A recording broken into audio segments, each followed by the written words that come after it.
only place for everything Vikings. 6, 1, 2, Vikings. Welcome back to another episode of 612 Vikings. We are back again in the same week, but this time we are back with another guest. This time you guys haven't seen him. We are back with Sean Kenner at SK_NFL. Man, if you want to introduce yourself for the people that don't know you, go right ahead.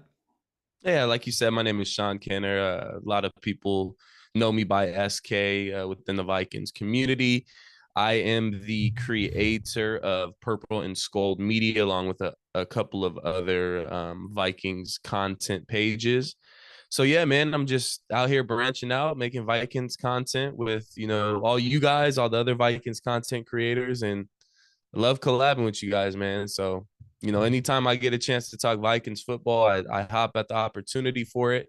And I mean, it's a perfect time. Just finished the draft and we're, looking at the schedule release right in the eyes, right around the corner. So what better time than to talk Minnesota Vikings? Exactly. Even after the draft, when nothing NFL is going on, we still get to talk Vikings, and we still like to do it too. So that's awesome. Yeah, Um, always something to talk about in the Vikings community, exactly. right? Never a dull moment. Never. Never. So before we get into everything that we're going to talk about real quick, I saw on Twitter, I didn't even know this before, but I did not know you were a Pacers fan. And I don't know Yes. if you know, but I'm a big Bucks fan too. So Oh man. Okay, we can make this a yeah. Pacers Bucks recap if you want. Hey, go right ahead. I mean, without Giannis this whole series, it's been tough. I mean, I'll give it to you guys, but Yeah. you guys remind me of just like almost like the Packers, if that makes sense. It's just a young upcoming team. They're good.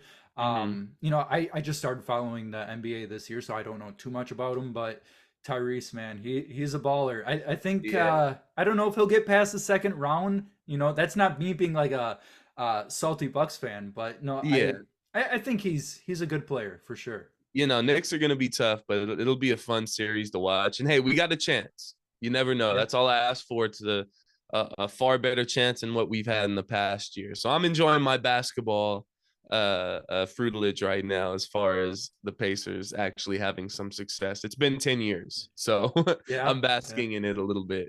Hey, there you go. How far do you think the Timberwolves will go this year? You think they'll make it to the Man, so finals? I've been very critical of not necessarily the Timberwolves, but particularly Rudy Gobert. I'm not a Rudy Gobert fan.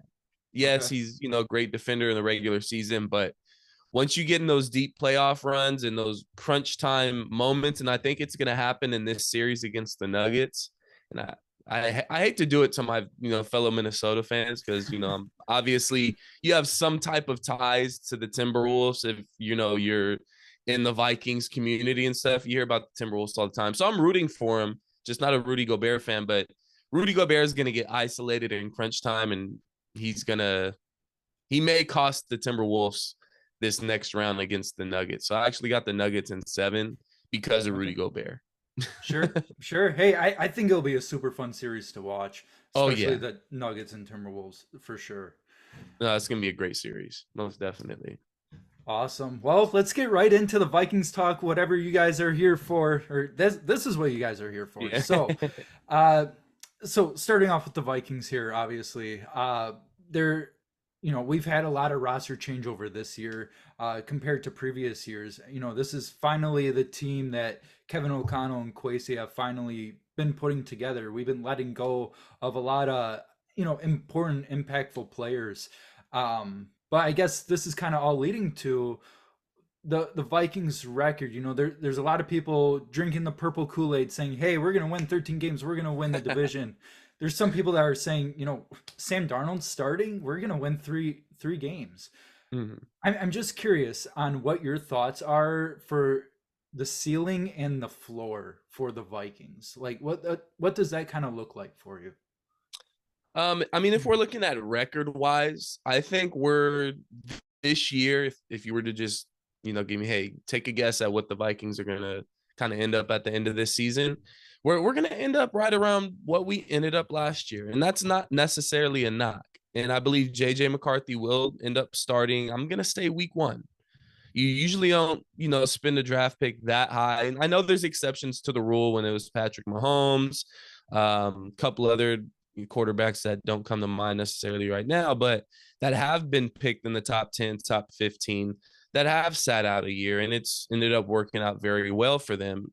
I mean, you can't really say Jordan Love. Jordan Love was at the end of the first round, but you can kind of throw him in there too. When you use a first round pick on a quarterback, you kind of expect him to play. But I'm a huge fan of JJ McCarthy, and it may be a little bit biased because I'm also a Michigan fan, but I've seen him. I've watched every game, and I know a lot of people say, oh, well, you know, he wasn't given the opportunity, or he didn't even throw the ball that much for Michigan. They would just, smash mouth football down other people's throats. But I think he has a great chance to start week 1. I'm going to, predict that he does start week 1. And if we end up 7-10, 8-9, obviously that's not necessarily a success as a Vikings fan. We want to make it to the playoffs. But I feel like in a transition year, when you're bringing in a rookie quarterback, you're getting rid of Daniil Hunter, you bring in a guy like Dallas Turner, which is a great pickup in the draft, moving up for him and grabbing him and finding a Daniil Hunter replacement.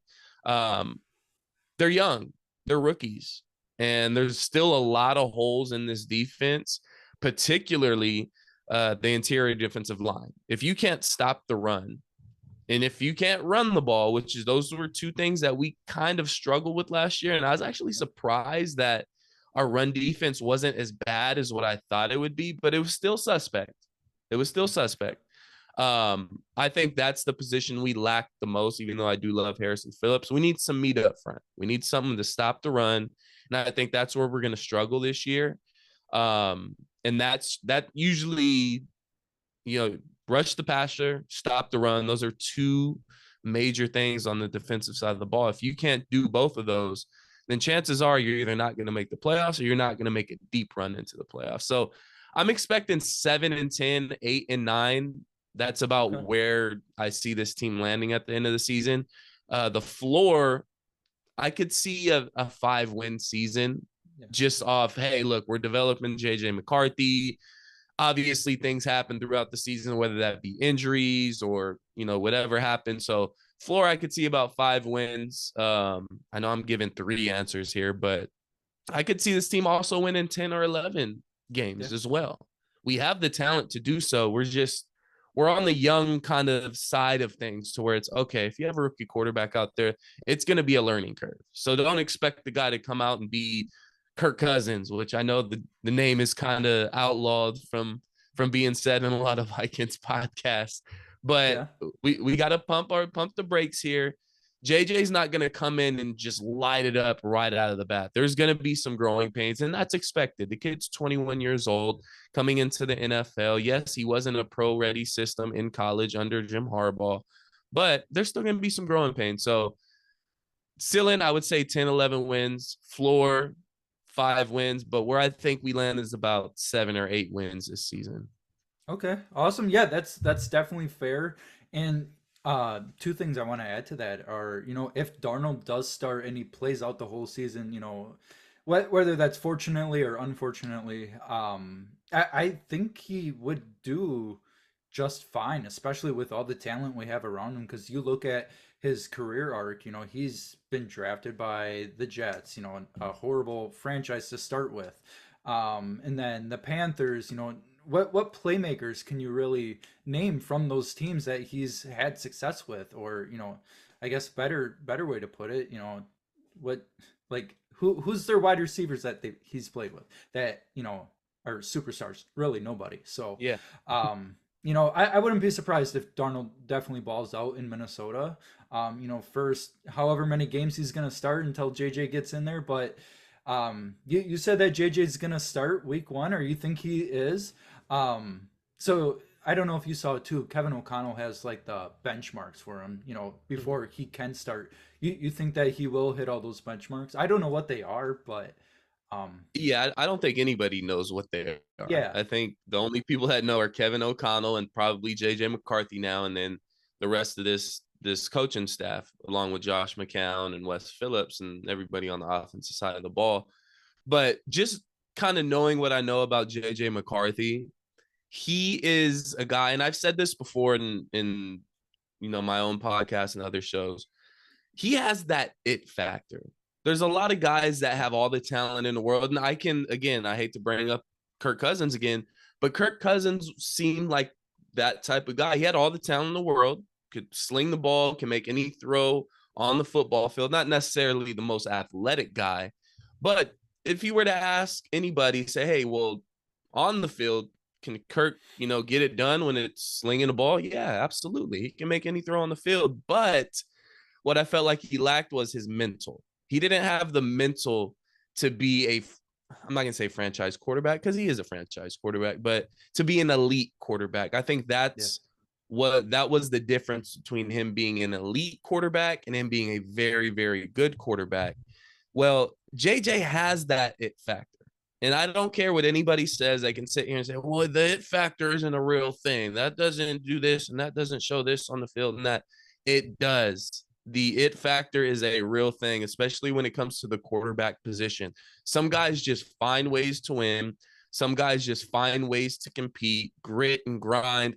And JJ is one of those guys. So if anybody, and I said this before the draft, and it all depended on where these quarterbacks landed, I feel like JJ McCarthy is going to be the most successful quarterback in this draft. I'm not a big believer in Caleb Williams. I feel like his attitude is just, it's a little weird. His energy is weird for me, and he's going to the Bears. And yes, they have, this stacked lineup for offensive weapons for him now, and they have a decent defense, but I just don't see it with Caleb Williams. I may be wrong. He has all the talent in the world, but I just don't see it with Caleb Williams. Drake May is going into a situation with the New England Patriots where he has absolutely no help. You have Jaden Daniels, who I'm not a huge fan of. He's a little too small for me. I feel like you can run like that in college, but I don't think you're going to be able to run like that in the NFL. And then you got, Bo Nix. Michael Penix, it's just the injury issue, but Michael Penix is a guy where he went to a spot, although Kirk is going to be the starter for at least 2 years, he went to a spot where he can be extremely successful. So I wouldn't be surprised if Michael Penix in a couple years is a very, very good NFL quarterback. But just with what JJ McCarthy has laid out in front of him, Justin Jefferson, hoping we get a contract extension done within the next couple of weeks, fingers crossed on that. But you got guys like Jordan Addison, TJ Hawkinson. Now you got Aaron Jones in the backfield. You got one of the top offensive lines in the league. I'm say top 10, which is, it's been a long time since we've been able to say that as Vikings fans. And I believe this defense is starting to come into its own, even though it showed a little bit of that last year. I think JJ McCarthy has all the tools to hit those benchmarks for Kevin O'Connell and this coaching staff. And I think he will. I think he's going to be extremely impressive throughout mini camp and training camp. And I think he wins this job before week 1. And we have something exciting going into week 1 and the home opener, which we might see a Kirk Cousins back at US Bank Stadium for the home opener. Don't be surprised with that. So yeah, JJ McCarthy, I think he's gonna hit all those benchmarks and he will be starter week 1. But if he's not, that's fine. If Sam Darnold plays out the entire season, so be it. Play out the entire season, go sign somewhere else, and then we get a compensatory pick back for next year's draft. So I'll take that. Yeah, for sure. Speaking of week 1, if it is the Falcons, what do you think the odds are of that stadium being sold out or close to sold out for that game? Man, no, I think it, regardless of it being the Falcons or not, if JJ McCarthy is a starting quarterback, it's going to be sold out.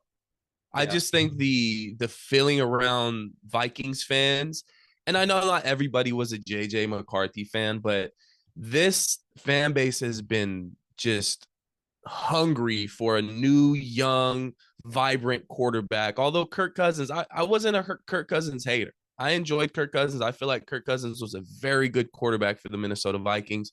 But, it ran its course. Eventually, you got to move on from the guy. You're not going to pay him $100 million guaranteed, 180 overall on that contract. There's no way you do that. I think Kwesi in this front office played that right. So regardless of whether we play Atlanta or not in the home opener, it'll be sold out if JJ McCarthy is a starter.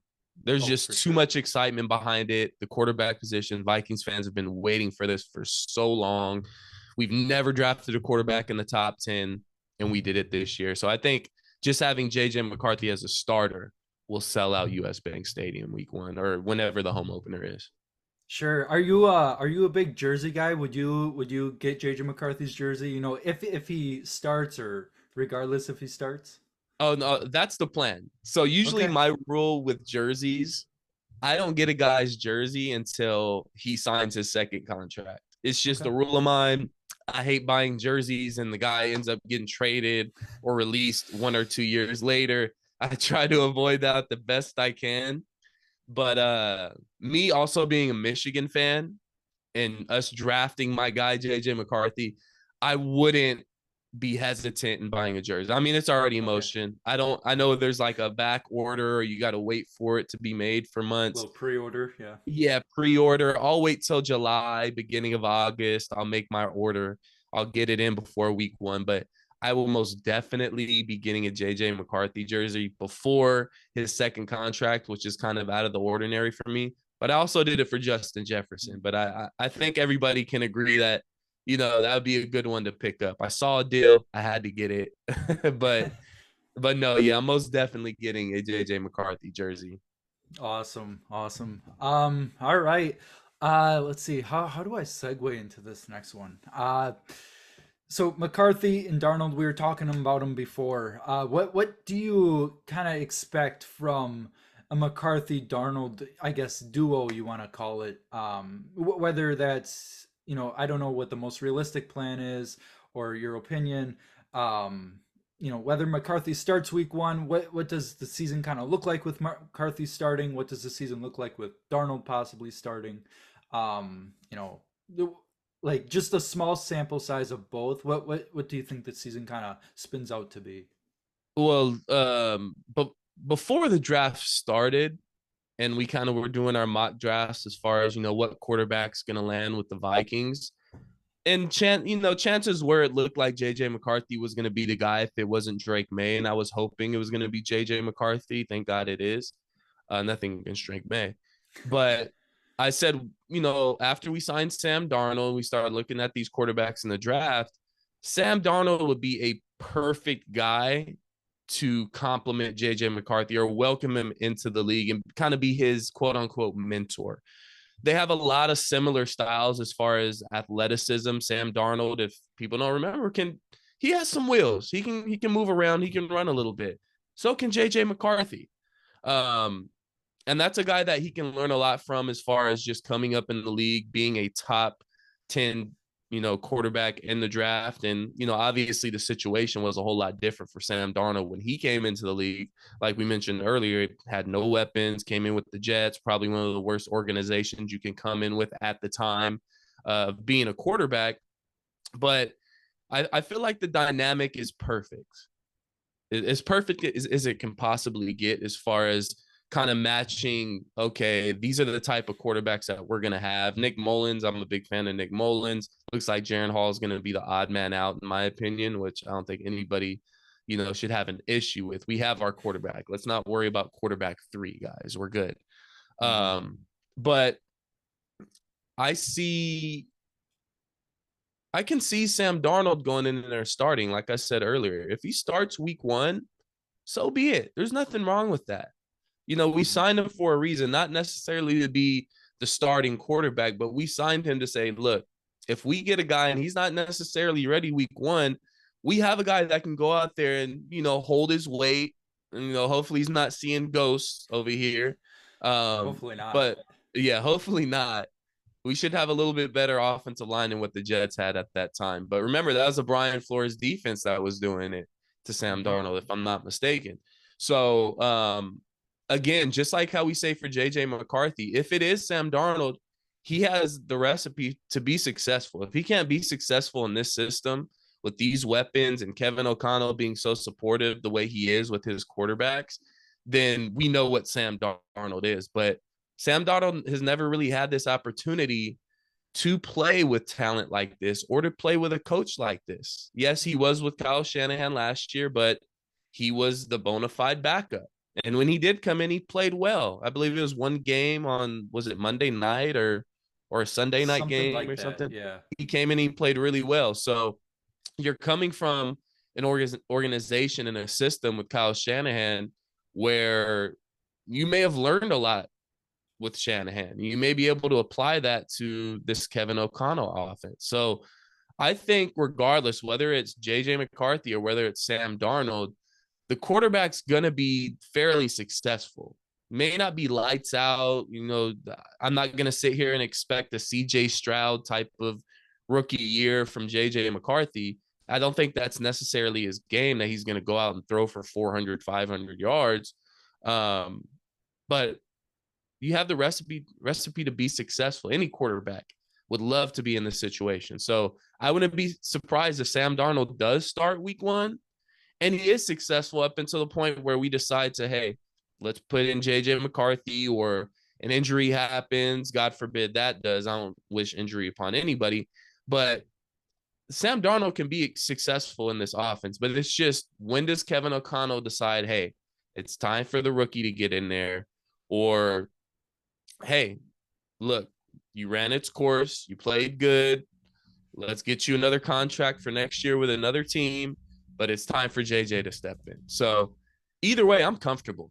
I'm comfortable with either quarterback. I think Vikings fans, I know you said a lot of them are kind of drinking the purple Kool-Aid, and I think that's normal. That happens every offseason, after every draft. Everybody loves their draft.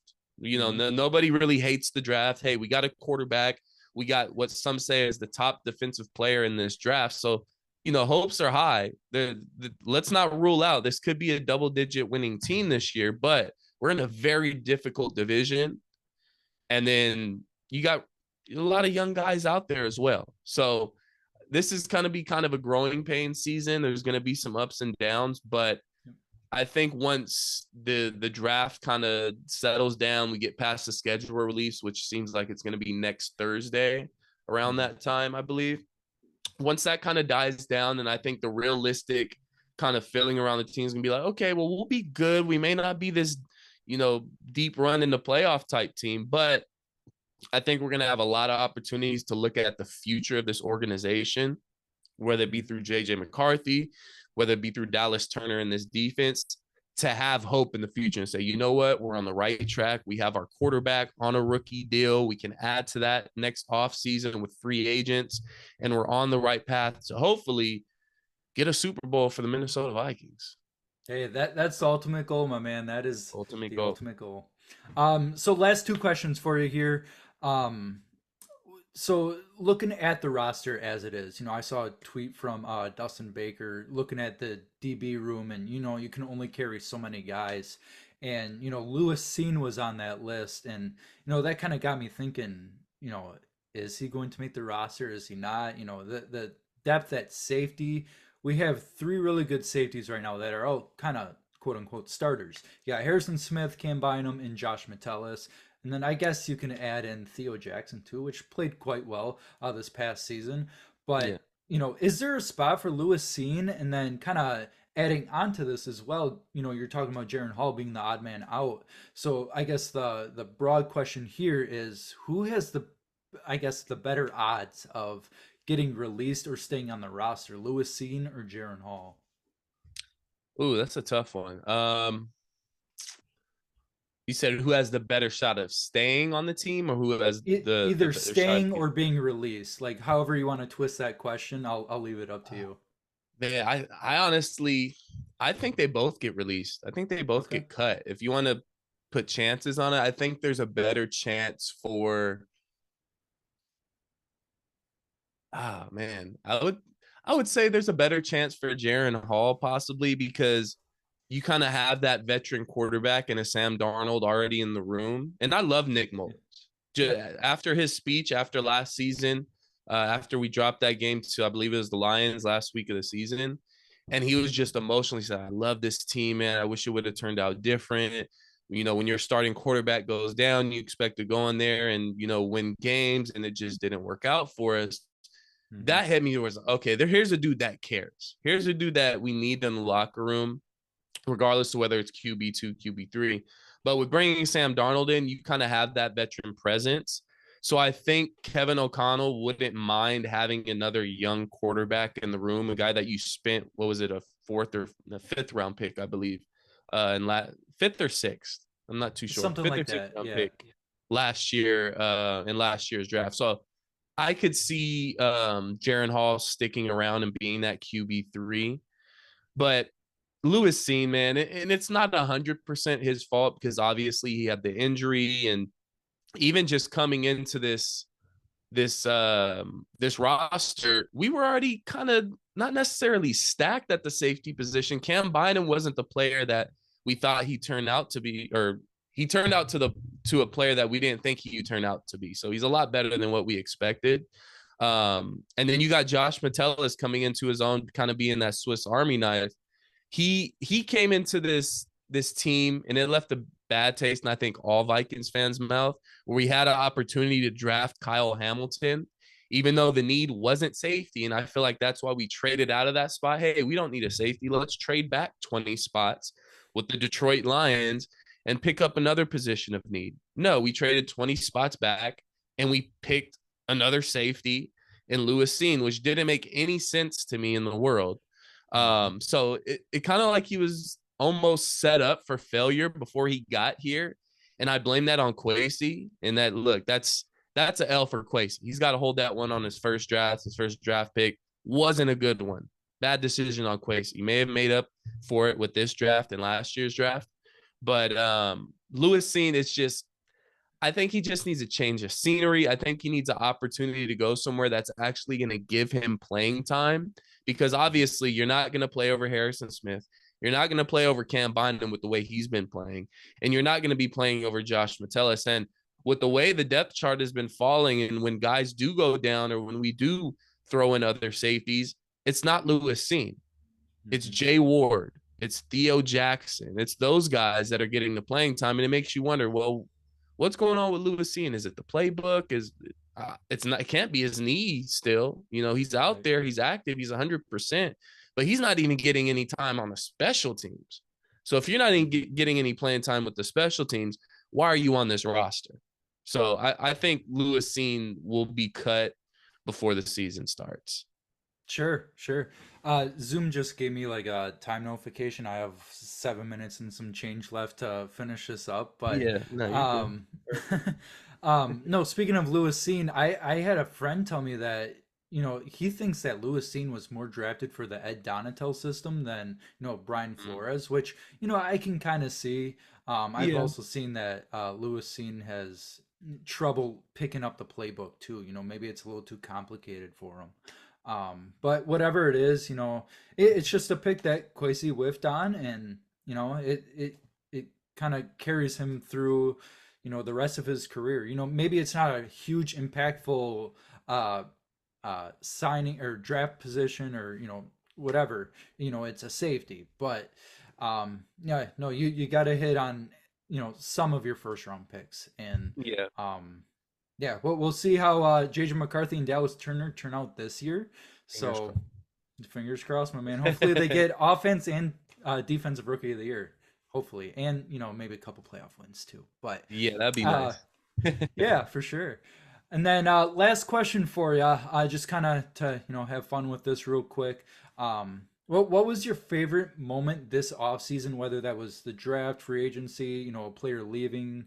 What was your favorite addition or subtraction this season?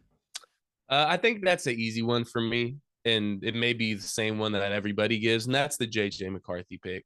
And the fact that you didn't have to trade up into the top 5 to grab him and kind of give up your future to grab a guy like JJ McCarthy, that's a win. That's a home run. And if I can tie in the Dallas Turner pickup too, I mean, you had an absolute grand slam in the first round of this draft, picking your quarterback of the future and picking your pass rusher of the future, two of the most important positions in the NFL. You filled those. So we have a handful of pass rushers now, which that's what we struggled with last year. We couldn't get to the passer very much. Well, we got 4 guys that can get after the passer now.